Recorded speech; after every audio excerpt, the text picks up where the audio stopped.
안녕하세요, 축진막입니다. 첼시가 유로파 컨퍼런스 첫 경기를 가졌습니다. 오늘은 네투의 첼시 첫 선발 데뷔전이었고 마레스카 체제 아래서 첼시의 첫 유럽 대항전이었습니다. 과연 경기는 어땠는지 포인트 하나씩 짚어가면서 살펴보도록 하겠습니다. 일단 첼시의 선발 라인업은 기본적으로 4-3-3 형태 정도로 보시면 될 것 같은데요. 왼쪽 풀백에는 전형적인 풀백이라기보단 센터백도 같이 볼 수 있는 베이가, 그리고 오른쪽 풀백 역시 기스토 같은 풀백이 아닌 센터백 디사시가 나왔습니다. 그 이유는 첼시가 풀백 중에 한 명을 빌드업 시에 좁혀 쓰기 때문인데요. 베이가가 안쪽으로 들어오면서 3-2-4-1 대형을 만들어주고 오른쪽 풀백인 디사시가 센터백 쪽으로 들어오면서 뒤에는 백스리가 구성됩니다. 그리고 이 백스리는 전부 다 센터백 선수들이죠. 그렇다면 실제 빌드업은 어땠는지 보겠습니다. 실제로 빌드업할 때도 3-2 형태로 빌드업이 구성되었고요. 카이세도와 베이가가 더블 피벗 역할을 수행했습니다. 사실 3-2 빌드업을 쓰는 팀이 요새는 많아졌기 때문에 상대팀도 어느 정도 대응법을 알고 있는 빌드업입니다.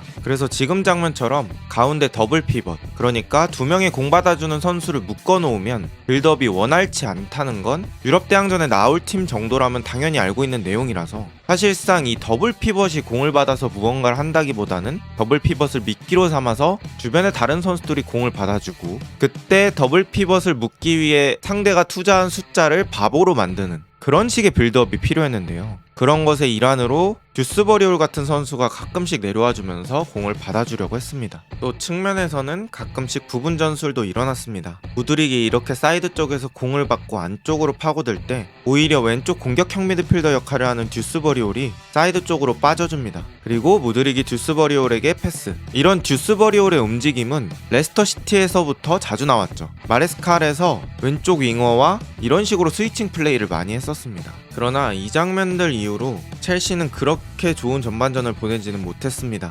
센터백까지 올려서 빌드업에 가담하는 숫자는 많으나 효과적으로 상대방의 두 줄 수비를 공략하지 못했고 약간의 U자 빌드업 형태로 공이 전개가 되었습니다. 그리고 이런 지공 상황에서 볼을 돌리는 팀이 잘 안 될 때 나타나는 특징이 있는데 그건 바로 센터 포워드를 거의 활용하지 못한다는 겁니다. 오늘은 그 역할을 기우가 맡았는데 기우는 거의 공을 잡지 못했고 기우 쪽으로 공을 전달하는 것조차 쉽지 않았죠. 중간중간에 여러 번의 기회가 한 번씩은 있긴 했습니다만 전반은 0-0으로 종료됩니다. 첼시의 전반전을 저는 세 가지 정도로 요약해 볼 수 있겠는데 첫 번째는 지공 상황에서 세부 전술은 맞춰가야 할 것 같다고 생각했습니다. 이건 충분히 이해할 수 있는 부분이죠. 마레스카 축구가 얼마 되지 않았고 선수들끼리 발을 맞춰나가는 단계이기 때문에 시간이 더 필요한 문제입니다. 게다가 지공으로 상대의 내려앉은 수비를 뚫는 건 애초에 난이도가 높은 축구이기 때문에 1번이 치명적인 문제다 라고는 말할 수 없겠죠. 두 번째는 기우가 아무것도 하지 못하는 상황들이 자주 연출되긴 했습니다.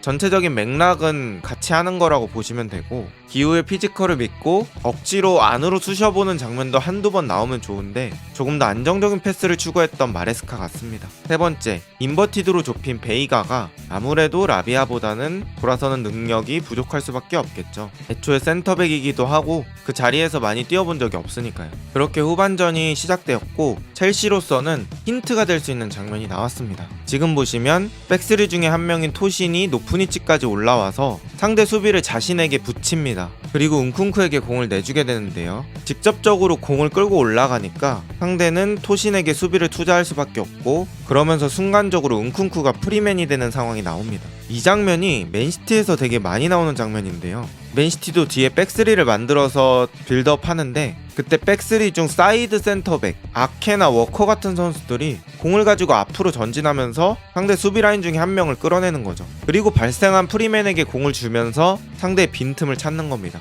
앞으로 첼시는 지공에서 막힐 때 이런 장면들을 활용해보면 어떨까 싶습니다. 그리고 0-0 상황에서 첼시가 성실한 전방 압박으로 공을 뺏어내고 이 과정 속에서 듀스버리올이 침투하는 은쿤쿠에게 공을 내줍니다. 그리고 은쿤쿠가 PK를 얻어내고 첼시는 PK를 득점시키며 경기를 1-0으로 앞서갑니다. 그리고 한 골을 득점한 이후에도 기우는 성실한 전방 압박을 수행하는데요. 그렇게 해서 상대 골키퍼의 킥을 기우가 왼발로 막아내며 텅텅 빈 골문을 맞이합니다. 하지만 기우의 슈팅은 너무 아쉬웠고요. 빈 골대 쪽으로 차는 게 아니라 골키퍼의 몸 쪽으로 차면서 그 이후로도 두 번의 슈팅을 연속으로 가져갔지만 득점하지 못했습니다. 첼시가 안정적인 강팀이 되려면 이런 찬스에선 차이를 벌려줘야 합니다. 기우가 아직 어린 선수임에도 불구하고 이 찬스는 마무리를 해줬어야 되는 게 아닌가 라는 생각이 들었던 장면입니다. 물론 기우가 아쉽게 놓치긴 했지만 첼시는 교체를 가져가면서 더 공격적인 축구를 하기를 원했고, 그런 과정 속에서 좋은 장면이 한번 나옵니다. 이렇게 한 번에 큰 반대 전환 나오고요. 그리고 또 그 공이 가운데로 투입되었을 때 좁은 공간에서 선수들끼리의 짧은 패스가 반복되며 디사시를 거쳐 오른쪽 마두에케 쪽까지 전개되었습니다.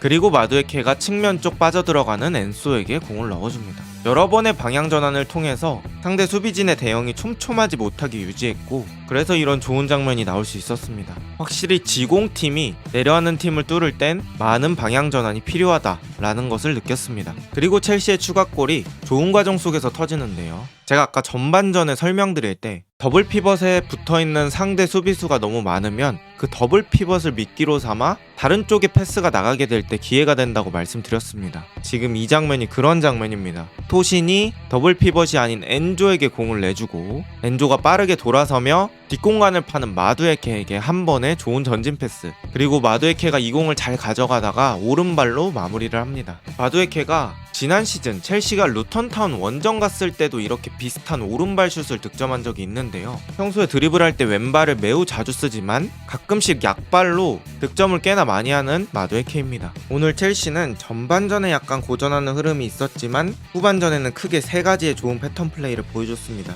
첫 번째, 공격 방향 전환으로 상대의 밀집 수비 대응을 흔드는 것. 두 번째, 더블 피벗이 원래 주어진 클래식한 역할은 공을 받고 돌아서는 거지만 그 두 명에게 상대가 수비 투자하는 것을 오히려 미끼로 이용하는 겁니다. 세 번째, 센터백 중 한 명이 변칙적으로 전진해서 수비 끌어당기고 비어있는 프리맨 만들어서 전진 패스. 이렇게 세 가지의 좋은 패턴 플레이가 있었다고 볼 수 있고요. 전반엔 답답한 모습도 있었지만 나름대로 희망적인 모습들도 보여줬습니다. 여러 상황을 가정하고 실험해보며 실전 경험을 쌓고 있는 마레스카 볼. 과연 첼시는 마레스카 아래서 주도하는 축구를 완성할 수 있을까요? 오늘 영상은 여기까지입니다. 비슷한 영상이 궁금하시다면 구독 부탁드립니다. 좋은 하루 되세요.